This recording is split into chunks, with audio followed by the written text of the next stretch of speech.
You've probably been told your whole life to drink more water. 8 glasses a day, stay hydrated. It's good for your kidneys, good for your heart, good for everything. And you believed it, so you drank more water. And now you're waking up 2, 3, maybe 4 times every single night to use the bathroom. Exhausted, frustrated, wondering what on earth is going wrong with your body. Here's what nobody told you. It's not that you're drinking too much water. The problem is how your body is handling that water. And there are specific biological reasons, especially after the age of 60, why the same hydration habits that worked perfectly for you at 40 are now quietly destroying your sleep. I'm Dr. Franklin, and today I'm going to walk you through something that most general practitioners simply don't take the time to explain. 4 hidden water mistakes that are directly triggering your nighttime bathroom trips, including one that has nothing to do with how much you're drinking at all, and everything to do with something happening silently inside your body while you sleep. By the time we reach mistake number 1, you will understand your own body in a completely different way. And I want to be honest with you right now. Number 1 is going to surprise you, possibly even frustrate you a little because it's something that was completely within your control this whole time. But first, before we go any further, I need you to do one thing. Drop a comment below and tell me, how many nights this week did you wake up more than once to use the bathroom? And if you're over 65, I especially want to hear from you. Your experience matters, and I'll be reading these. Let's get into it. Mistake 4. The wrong beverages at the wrong time. Mistake number 4, and this one catches almost every single patient off guard the first time I bring it up. When most people think about what's causing their nighttime bathroom trips, they think about the volume of liquid they're drinking, so they start cutting back, less water in the evening, maybe skip that evening cup of tea, but here's what they forget. Not all beverages behave the same way inside your body. Some drinks, even in small amounts, actively interfere with your body's natural nighttime shutdown process, and if you're reaching for any of these in the hours before bed, you could be undermining everything else you're doing right. Let me explain the biology. Your body produces a hormone called ADH, antidiuretic hormone, in the evening. ADH is essentially your body's internal slowdown signal to your kidneys. It tells them the person is going to sleep soon, let's reduce urine production, let's concentrate what we make, let's give the bladder a rest. This hormone is fragile. And it has 2 very specific enemies that most people consume every single evening without thinking twice. The first enemy is caffeine. Caffeine is a diuretic, meaning it actively increases urine production. But more importantly, it directly suppresses ADH. This mechanism is well established in pharmacological research. Caffeine blocks adenosine receptors in the hypothalamus, directly suppressing ADH secretion and increasing kidney filtration rate, a process thoroughly documented in peer-reviewed renal physiology literature. So that 4 p.m. coffee, that herbal tea that secretly contains caffeine, that dark chocolate you had after dinner, all of it is working against your body's natural nighttime system. The second enemy is alcohol. I know this one is uncomfortable, but I'd be doing you a disservice if I avoided it. Even 1 glass of wine with dinner measurably suppresses ADH secretion within minutes. Research published in the American Journal of Physiology, Renal Physiology confirms that alcohol directly inhibits ADH release from the pituitary gland, with effects beginning almost immediately after the first drink enters your bloodstream. What that means practically is that alcohol tells your kidneys to keep producing urine even as your body is trying to wind down. You fall asleep thinking everything is fine, and then 90 minutes later, you're stumbling to the bathroom. Sound familiar?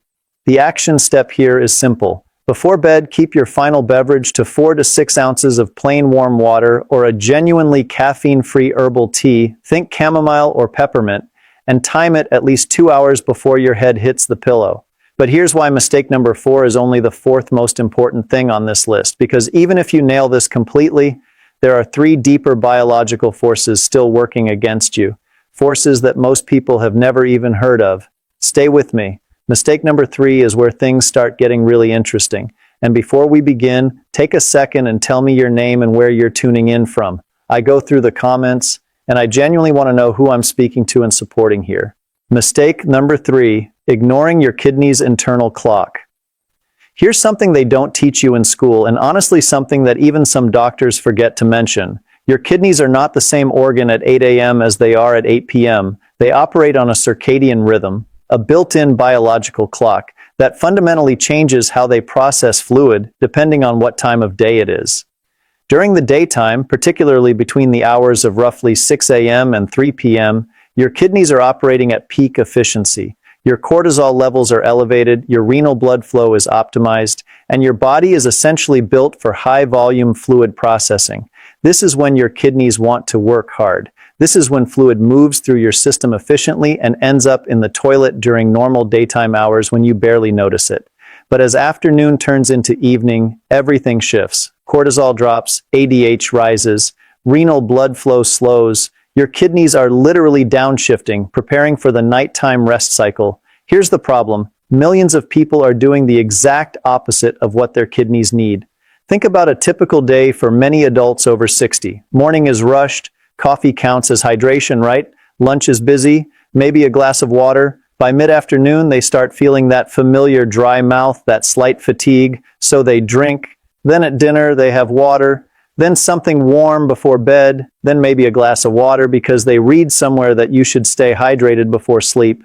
They've essentially taken most of their daily fluid intake and delivered it right into the window when their kidneys are trying to slow down. The International Continence Society, the leading global body in urology research, identifies evening fluid restriction and front-loaded hydration as the single most effective first-line behavioral intervention for nocturia, ahead of medication in most cases.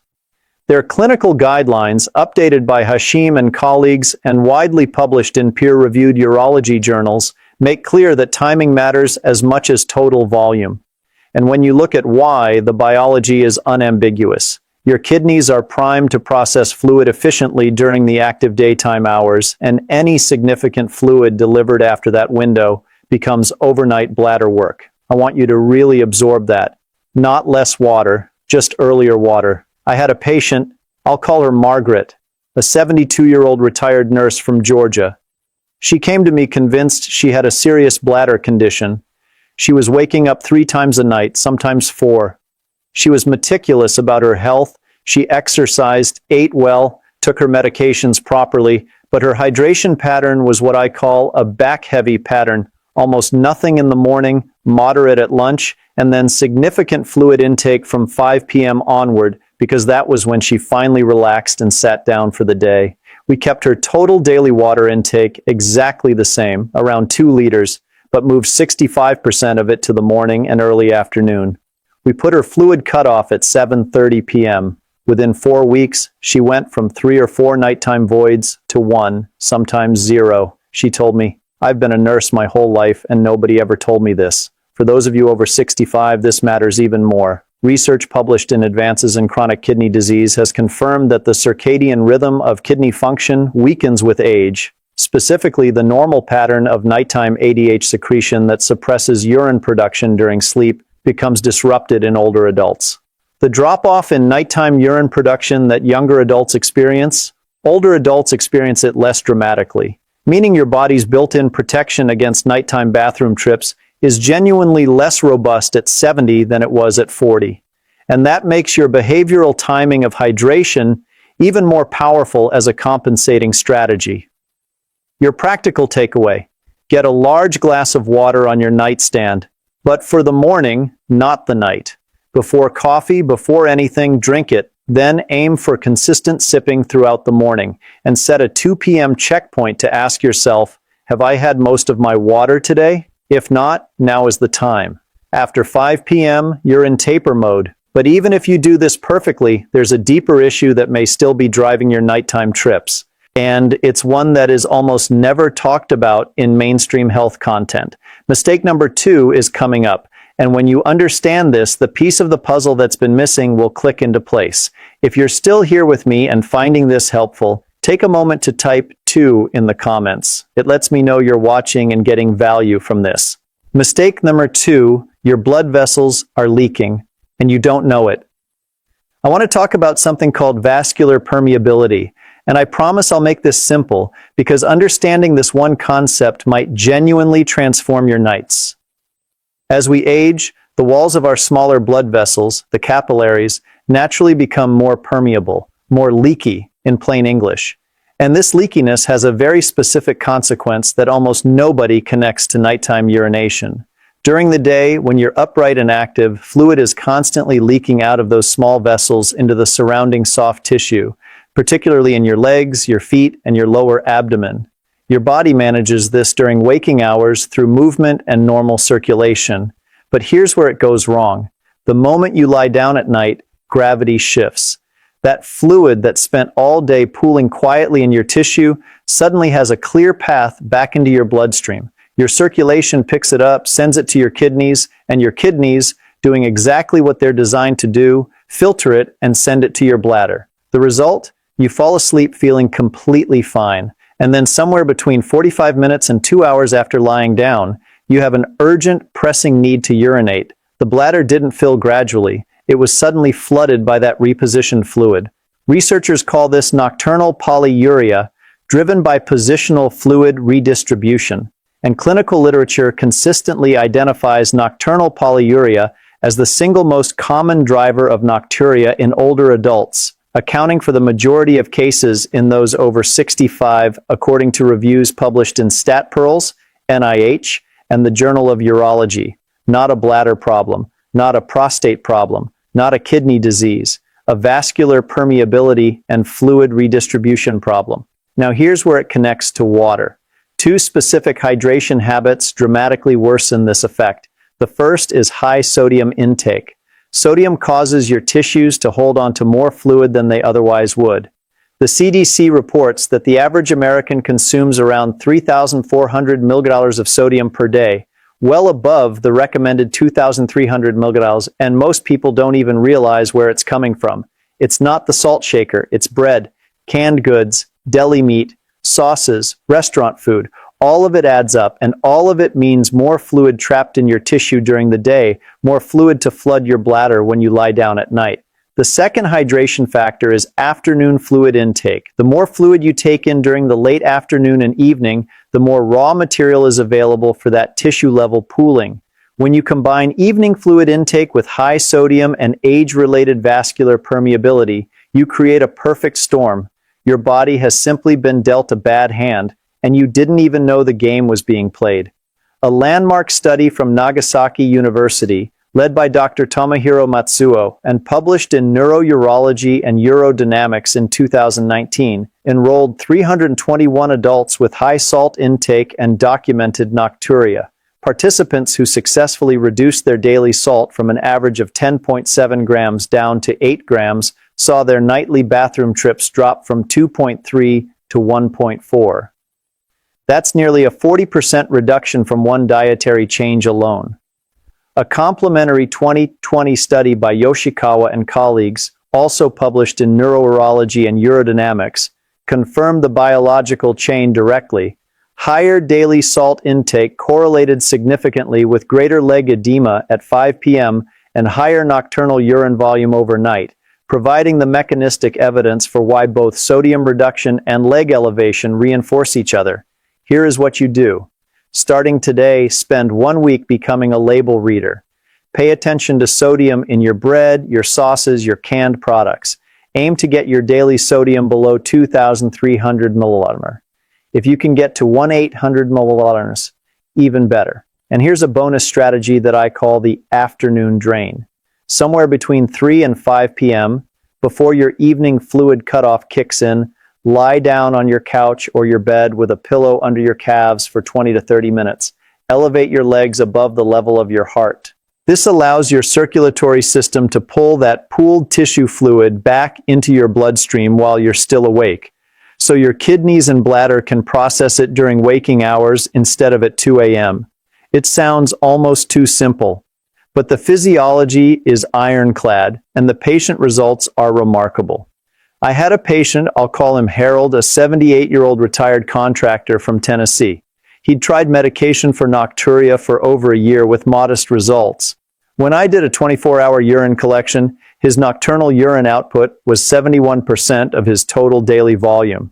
For context, normal is closer to 30 to 35%. His body was essentially holding fluid all day and releasing it entirely at night. We addressed his sodium. He was averaging over 4,200 milliliters daily, mostly from restaurant meals and canned soups. We added the afternoon leg elevation, and we adjusted his fluid timing. Within 8 weeks, his nocturnal output dropped to 48% of his total. His nightly bathroom trips went from 4 to 1 or 2. His wife told me it saved their marriage. That's not an exaggeration. Sleep deprivation erodes everything. But as significant as mistake number 2 is, and it is extremely significant, there is one more layer, one more mistake that sits underneath all of this. And it's the one that most people have never even considered. Mistake number 1 is not about what you drink. It's not exactly about when you drink. It's about what type of hydration your body can actually use, and why most of the water you drink might be passing right through you without doing what you think it's doing. Don't go anywhere. If you're still here with me and finding this helpful, take a moment to type 1 in the comments. It lets me know you're watching and getting value from this. Mistake number 1, the quality of hydration, the one nobody talks about.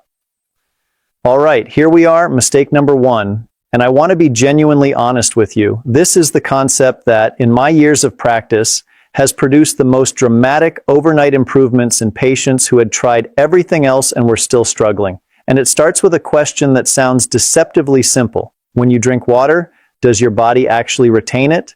Most people assume that if they drink water, their body uses it, and in a basic sense, that's true. But there's a more nuanced version of this story that has enormous implications for nighttime urination specifically. Cellular hydration versus urinary excretion. Stay with me here. Your body doesn't just want water, it wants water in a specific context.